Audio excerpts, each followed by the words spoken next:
हमारा धर्म हमेशा कहता है कि अहिंसा परमो धर्मः, और इसी की परिपालना पूरा देश करता है। पर जब पाकिस्तान जैसे लोग हो जाएं,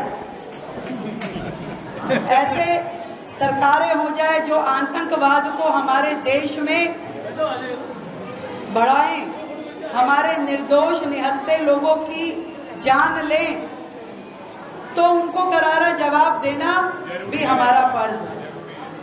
हम अपनी ओर से कभी कोई अहिंसा के पथ पे चलने को कभी उस पर एग्री नहीं होते, कभी हमारी मंशा ऐसी नहीं रहती। और कल भी आप लोगों ने देखा कि सरकार ने तुरंत सीज फायर की बात पर सहमति जताई अपनी शर्तों पे कि आगे कभी भी आतंकवाद को पाकिस्तान ने कोई भी उसका काम हुआ, कोई हमला हुआ तो उसको हम आक्रमण मान करके ही लेंगे। परंतु उसके बाद भी आपने देखा कि रात को पाकिस्तान ने किस प्रकार से किया।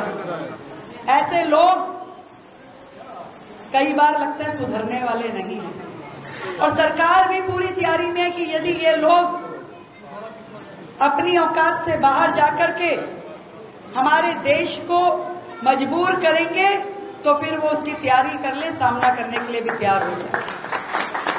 हम कतई नहीं चाहती सरकारें कि देश का इतना सा भी नुकसान हो। पूरी तरीके से शांति के पथ पे चलते हुए, समृद्धि की राह पे चलते हुए देश प्रगति करे, यही हमारा नियम है।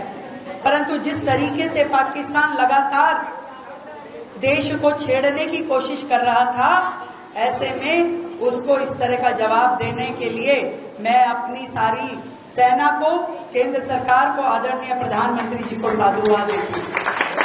और आज इस मंदिर के माध्यम से, हमारी जैन सभा के माध्यम से उन्हें विश्वास दिलाती हूं, पूरा देश, पूरी दिल्ली, हर समाज, हर वर्ग के लोग, 140 करोड़ लोग देश के आदरणीय मोदी जी के साथ हैं, देश की सेनाओं के साथ हैं।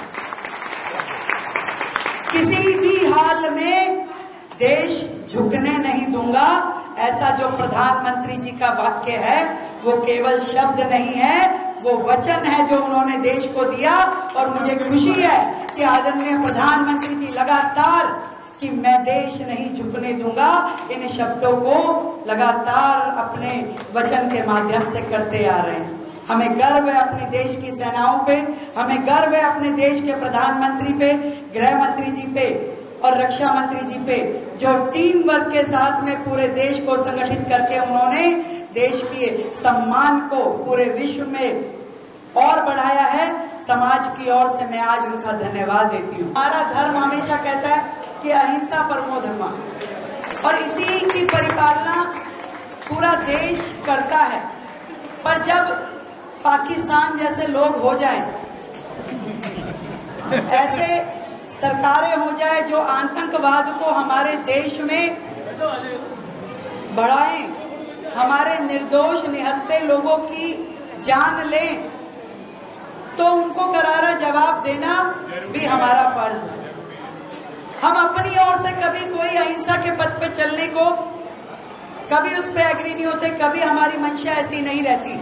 और कल भी आप लोगों ने देखा कि सरकार ने तुरंत सीज फायर की बात पर सहमति जताई अपनी शर्तों पे कि आगे कभी भी आतंकवाद को पाकिस्तान ने कोई भी उसका काम हुआ, कोई हमला हुआ तो उसको हम आक्रमण मान करके ही लेंगे।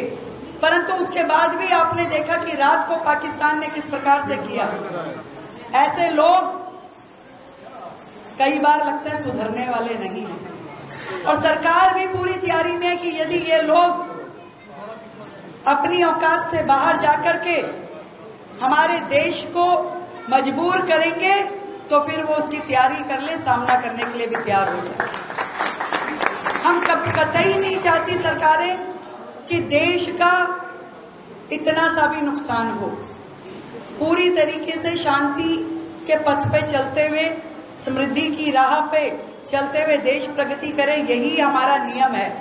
परंतु जिस तरीके से पाकिस्तान लगातार देश को छेड़ने की कोशिश कर रहा था, ऐसे में उसको इस तरह का जवाब देने के लिए मैं अपनी सारी सेना को, केंद्र सरकार को, आदरणीय प्रधानमंत्री जी को साधुवाद देती हूं। और आज इस मंदिर के माध्यम से, हमारी जैन सभा के माध्यम से उन्हें विश्वास दिलाती हूं, पूरा देश, पूरी दिल्ली, हर समाज, हर वर्ग के लोग, 140 करोड़ लोग देश के आदरणीय मोदी जी के साथ हैं, देश की सेनाओं के साथ हैं। किसी भी हाल में देश झुकने नहीं दूंगा, ऐसा जो प्रधानमंत्री जी का वाक्य है वो केवल शब्द नहीं है, वो वचन है जो उन्होंने देश को दिया। और मुझे खुशी है कि आदरणीय प्रधानमंत्री जी लगातार कि मैं देश नहीं झुकने दूंगा, इन शब्दों को लगातार अपने वचन के माध्यम से करते आ रहे हैं। हमें गर्व है अपने देश की सेनाओं पे, हमें गर्व है अपने देश के प्रधानमंत्री पे, गृह मंत्री जी पे और रक्षा मंत्री जी पे, जो टीम वर्क के साथ में पूरे देश को संगठित करके उन्होंने देश के सम्मान को पूरे